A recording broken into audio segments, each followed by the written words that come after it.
Hello po, ako po si Betchay ng buhaykorea.com at pinoysakorea.com. So, sa pagpapatuloy po ng ating Learn Korean in Filipino Volume 2. Nasa Lesson 2 na po tayo. Ang Volume 1 po ay Unit 6 ng Standard EPS Text. Ang Lesson 2 po natin ngayon ay tungkol sa Unit 7 ng Standard EPS Text. So, ang EPS po stands for Employment Permit System. Ito po yung test na tinatake ng mga Filipino na gustong magtrabaho sa Korea bilang factory worker. So, huwag niyo pong nilalang ang factory worker sa Korea ng mga Pinoy kasi ang lalaki po ng sweldo nila. Umaabot po ang sweldo nila mga 65,000 pataas. So anyway, sa mga gusto makapagtrabaho sa South Korea bilang factory worker, kailangan niyo munang ipasa yung test, yung Korean test na ginaganap yearly. So, ngayon, ang gagamitin nating text ay ang standard EPS text. Okay? At makikita niyo ito sa website ng EPS, eps.go.kr. So, kung bumisita po kayo sa ating website na pinoysakorea.com at tingnan niyo po yung free Korean lessons, makikita niyo yung worksheet na ginawa ko para sa previous lesson. So, sa lesson 7 naman po, or sa lesson 7 ng standard EPS text, or sa lesson 2 ng ating volume 2 ng Learn Korean in Filipino, ito po ang pag-aaralan natin. So, number 1, to ask and answer questions about places and objects. Number 2 is yung iga marker at iyeyo. Sa vocabulary, pag-aaralan natin ang places or 장소 at objects or 물건. Okay? At sa culture naman, pag-aaralan natin ang sitting on the floor in Korea at daily necessities or personal care. So, umpisa na po natin sa dialogue. Ito. So, ito po yung picture. Makikita nyo, merong isang foreign worker at merong isang Korean. At yung Korean nakaturo siya. Ano kaya pinag-uusapan nila? Tingnan natin. Ito yung dialogue. So, ang characters natin ay si Tu-an at si Min-soo. Okay? So, si Tu-an yung Vietnamese na worker at si Min-soo yung Korean. Okay, basahin natin siya. 여기가 사무실입니까? Okay. 여기가 사무실입니까? So it's a question. In English, is this the office? Opisina ba ito? Okay. So ang sagot naman ay 네, which means yes. 네, 사무실입니다.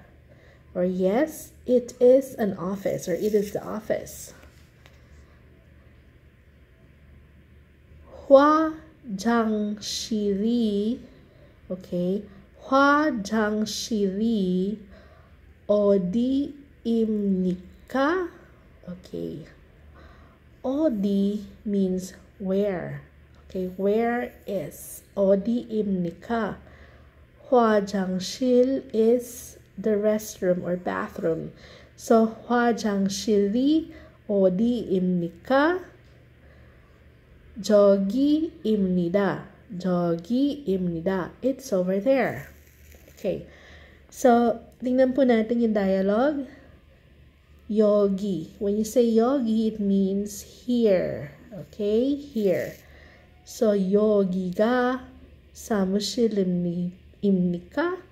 So, yung ga dito, okay, tingnan natin yung ga, at saka yung i. Ito ay mga subject marker. Okay? Mahirap magsulat pag may hawak na telepono. Okay. Subject, marker.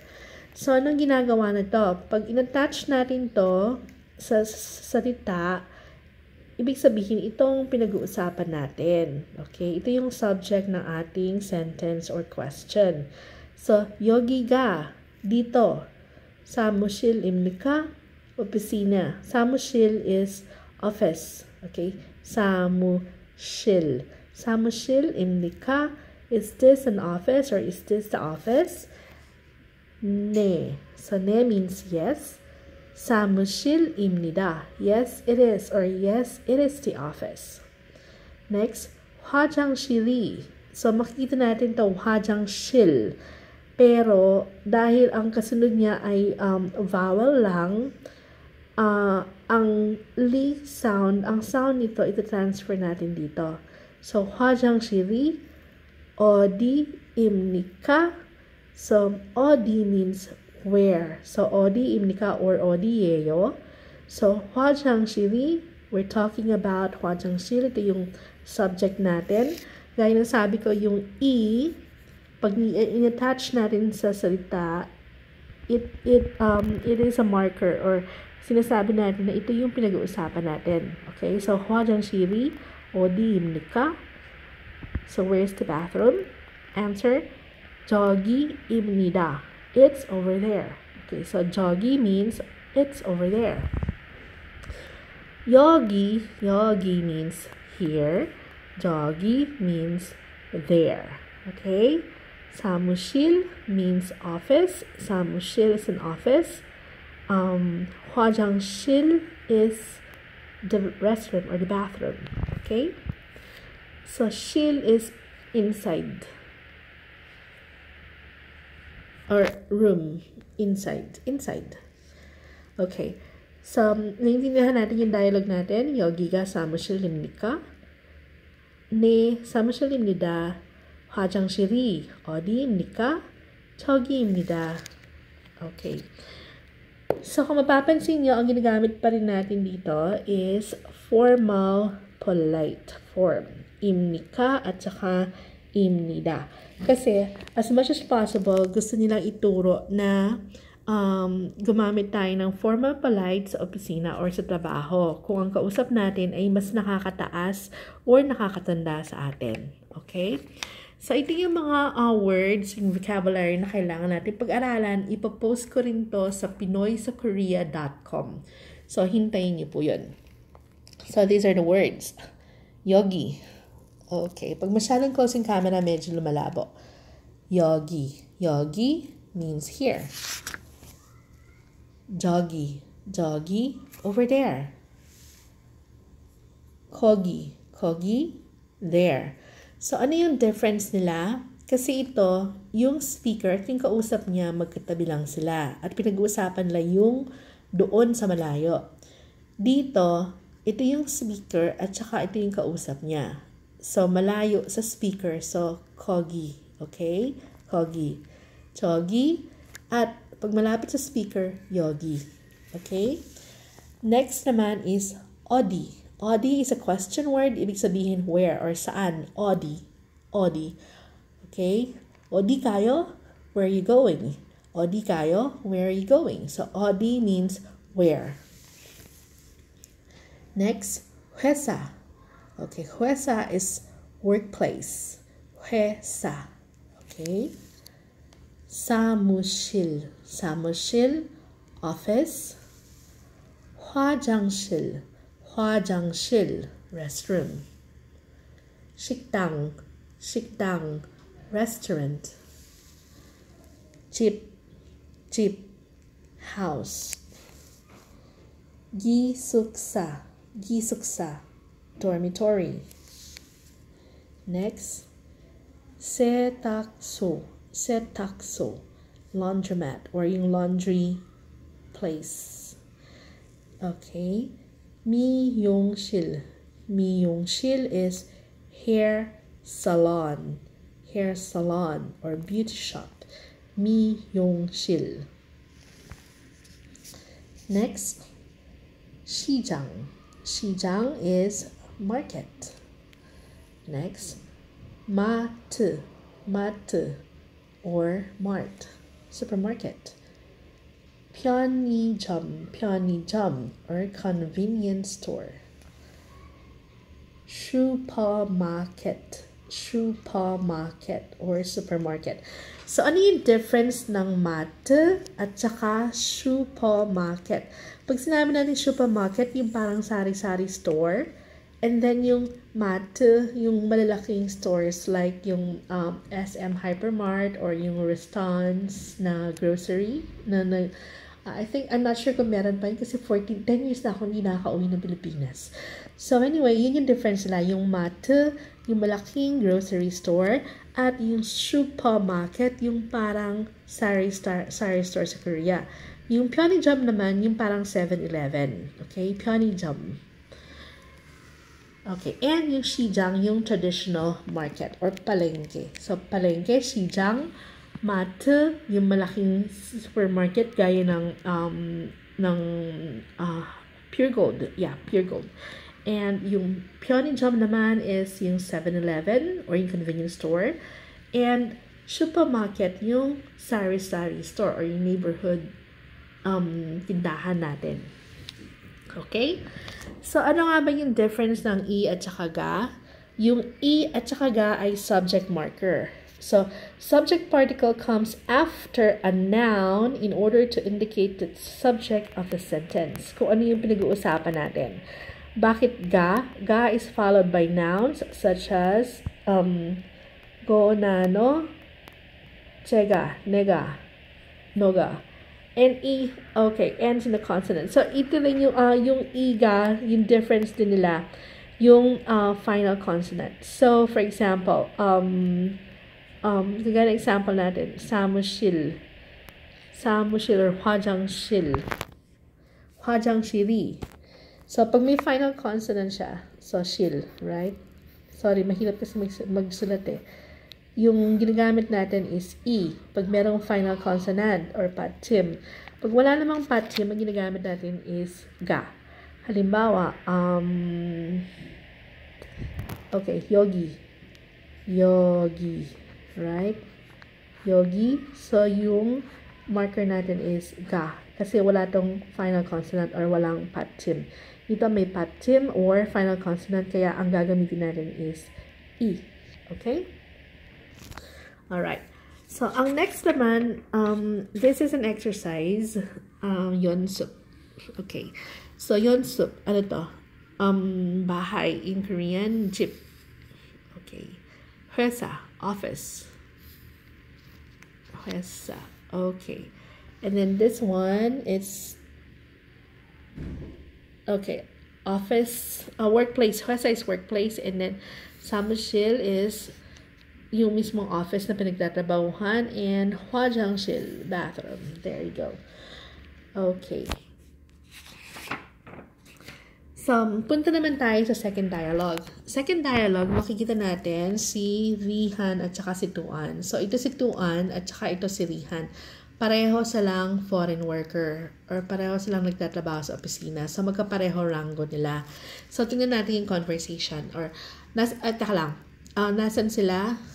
Ang tawag dito, kung saan natutulog yung mga foreign workers, ang tawag natin ay gisuksa or dormitory. Okay? Gisuksa, dormitory. Okay, ito yung dialogue nila. 여기가 기숙사예요. 여기가 기숙사예요. This is the dormitory. So, kung mapapansin nyo, ang gamit nilang ending is 예요. Hindi imnida. Kasi gaya ng sabi natin, ang informal polite ay ginagamit sa mga karango natin sa trabaho. Okay? Pag mas mataas ang rango sa atin, gagamitin natin is formal polite. Pero, pag sa mga kapareho natin, ang gagamitin natin ay informal polite. So, 여기가 기숙사예요. 여기가 meaning here. Okay, here. 기숙사, dormitory. So, 예요 is the be verb. So, is. So, this is the dormitory. 여기가 기숙사예요. 이건. So, 이건 기숙사. This 기숙사 or this dormitory. 10시예요. So, here is the key to your room. Okay. Explain natin to later. Not now. 감사합니다. 감사합니다. 그런데 저게 뭐예요? 그런데 by the way, what is that? 저게. Okay? 가족 사진이에요. 가족. 가족 means family. So family. 사진 is picture. Okay? 사진 is picture. N-이에요. 가족 사진이에요. This is my family picture or it's a family picture. Okay? So, tingnan natin ulit. 여기가 기숙사예요. 이건 기숙사 10시예요. Sorry. Hindi ko kasi masyadong makita. Nakasalamin na ako. Ito yung salamin ko. Ayan. Ayan. So, hindi ko pa rin masyadong makita kasi ang tinitingnan ko yung screen ng phone ko. So, 이건 기숙사 10시예요. 감사합니다.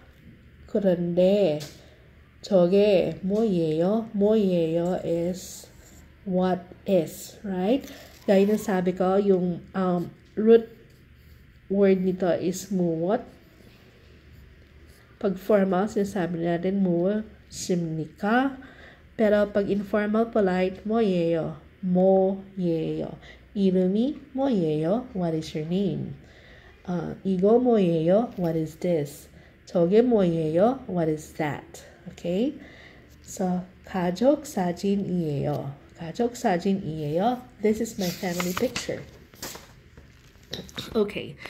So, vocabulary ulit for the dialogue too. Okay. Medyo malabo. Baka lang. There we go. Okay, what is this? 열쇠. 열쇠. 열쇠 meaning key. 열쇠. Okay, this one.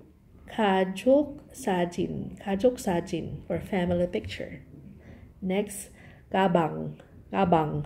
가방 or bag. Next, 지갑. 지갑 or wallet. Next, 여권. 여권 or passport, umbrella, usan, usan. Alam nyo ba na dalawang klase ang payong sa Korea? Merong usan, yung ginagamit pag umuulan, at yangsan. Yung yangsan naman ginagamit pag maaraw. So, dalawang klase yung usan, yangsan. Okay, pero generally, pag sinabi natin usan, pag sinabi natin umbrella, usan yun. Okay? And then, next, 거울. 거울, mirror. Next, 화장품. 화장품 or cosmetics. 화장품. Next, bit. Brush. Bit. Next, hair dryer. Hair dryer or hair dryer. Next, 베개. 베개 or pillow.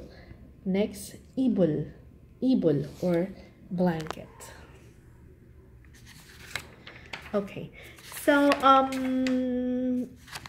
end ko muna ang ating pag-aaral at maraming exercises dito. So, gagawa ko ng copy at i-upload ko sa website na pinoysakorea.com.